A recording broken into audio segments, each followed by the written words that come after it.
DJ Ferris. It's Chicago, nigga. It's the real one. Hit me. Only one is pulling shit the fuck up. Let's get sports talk.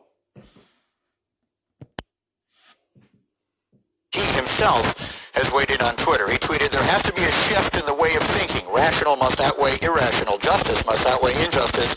Love must outweigh hate. If you put yourself in someone else's shoes and you don't like how it feels, that's when you know things need to change.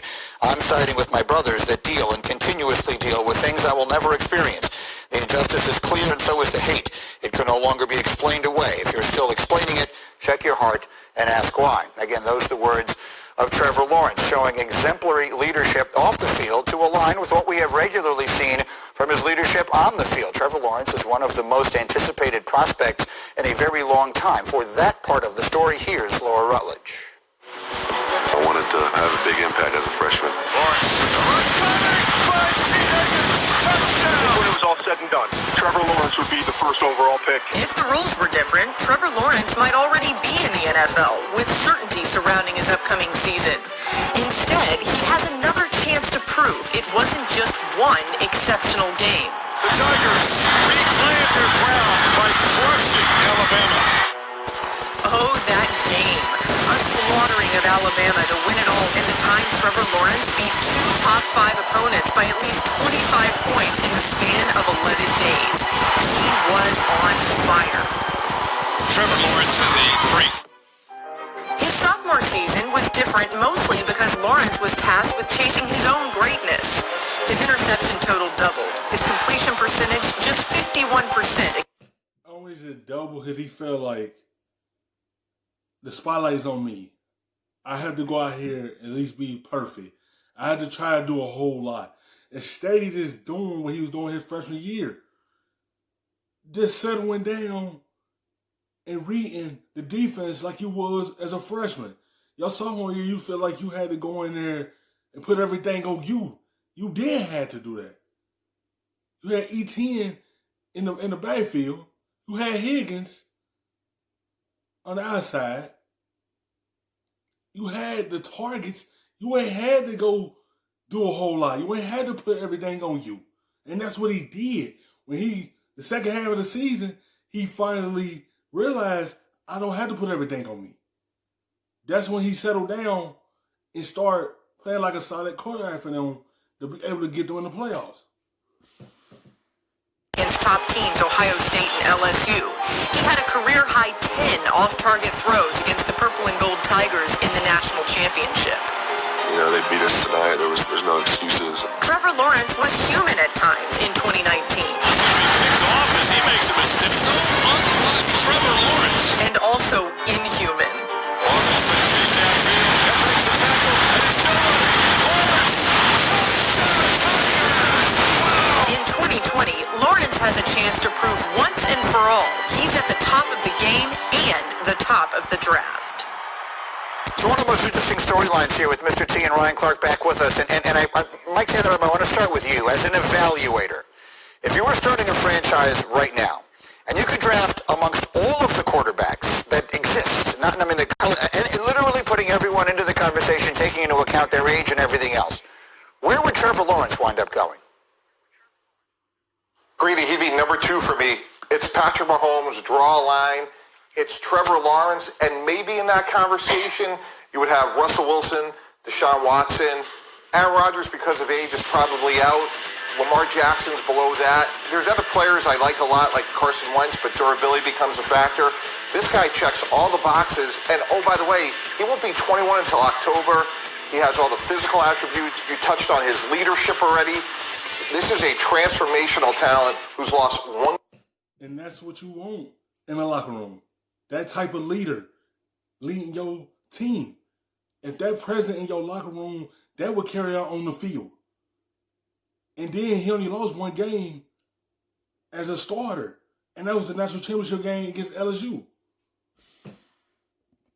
Game in college, and by the way, the game he lost against LSU, he threw for 394 yards. So, RC, I want to turn to you because I think Laura did a good job of painting it this way. Like, the expectations for Lawrence were off the charts, right? He had to be perfect.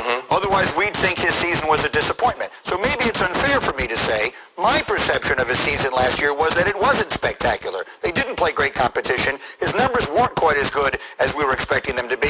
And in the biggest games, I didn't think he played that well. You watch these games more closely than I do, RC. Is that a reasonable assessment of the season he just had?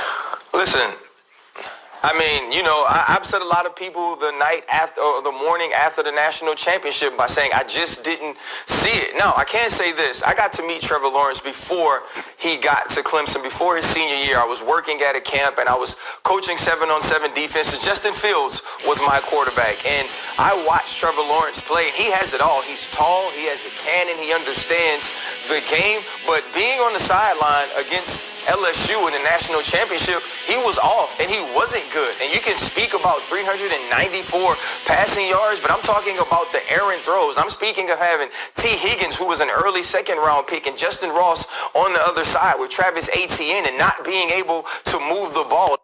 Like, you still have Justin Ross coming back to be the target you could go to. But 2019, he tried to be perfect instead of just going out there and letting loose. When you try to be perfect, you tend to overthink things. You tend to force a lot of things. And that's what he did. Now he became a name. He felt like he had to go out there and be perfect on every play instead of just letting loose and settling down. And he haven't done that. So he struggled in 2019. This season, he don't need to do that. Just be you. Be comfortable. Don't try to go out there and be perfect. Go out there and settle down. It's up to him how Clemson turn out. Every team is like that. You go as far as your quarterback takes you. And it largely being Trevor Lawrence's fault. And so do I think that he has every measurable that you need? Do I think that he's going to be an excellent professional football quarterback? I do. But right now, looking at Trevor Lawrence, even though he has a transcendent talent level, I have not seen a transcendent football player. You go early last season, he struggled. Then he hit a stretch against ACC talent that we barely even got to watch. And I only watched because of this job. And we saw him struggle against Ohio State, which is when I gained a lot of respect for him, because he found other ways to get a win. But in the biggest moments, in the best of times when they needed him last year, I don't think he was great. And that is important to remember, because the two times we needed Deshaun Jackson as a Clemson Tiger, he showed up against Alabama and he was spectacular. He was the best player on the field. I haven't seen that from Trevor Lawrence. Again, it's in being fair to him in every conceivable way. He's going into his junior year, as you just said, Mike Tannenbaum. He's young. We're not trying to knock him here, but people do, and Mike, you're doing it, and Mel has done it as well. It has talked about like the best prospects he's ever seen: Andrew Luck, John Elway. Because he had all the tools. That's why they being hard on him. They know he's young, but they know he got the tool to take to be a good NFL quarterback. Coming in his junior season, he had to fix every mistake he made last season and turn it around this year and show what the NFL see in you this season. This is a get back to what he was his freshman year season for him. Because his sophomore year was a struggle. It was up and down. Everyone hit them type of slumps. Some do, some don't. He did. Yeah, he settled down in the second half. But this is his junior year now. This is the show, the next level, what you could bring to that organization. And he need to be in the system that fit everything he does. You're putting him, Mike Tannenbaum, on that class, in that category as a prospect. Yeah, and not only that, he's clearly better than the last three first overall picks: Kyler Murray, Baker Mayfield, and I would still take him over Joe Burrow in deference, I know, to RC's LSU Tigers, because, again, of the size, and he's done it over 2 years. We can knock him for that one bad game, which, again, he was off, admittedly so, but he has 66 touchdowns in 2 years, and he's still 20 years old. He checks all the boxes, and the reason I would take him over Burrow is If Burrow was great, Urban Meyer knows what he's doing. Urban Meyer would have played him at Ohio State. And Burrow, let's face it, average his first year at LSU. So I'm taking nothing away from Joe Burrow. He was historic last year. But to me, greatness, as Mel Kiper, as you alluded to, Greeny, Elway. Because when Joe Burrow came to LSU, he was in a new system. He had an average year because he's still trying to get used to playing in that system. And then the next year, his Heisman year, you see how comfortable he got in that system. Once he got comfortable in it, look what he done. He had a historic year and got LSU a national championship because what he did on the field. Luck, I put Trevor Lawrence in that category because he's always been great. Thank you for watching ESPN on YouTube. For live streaming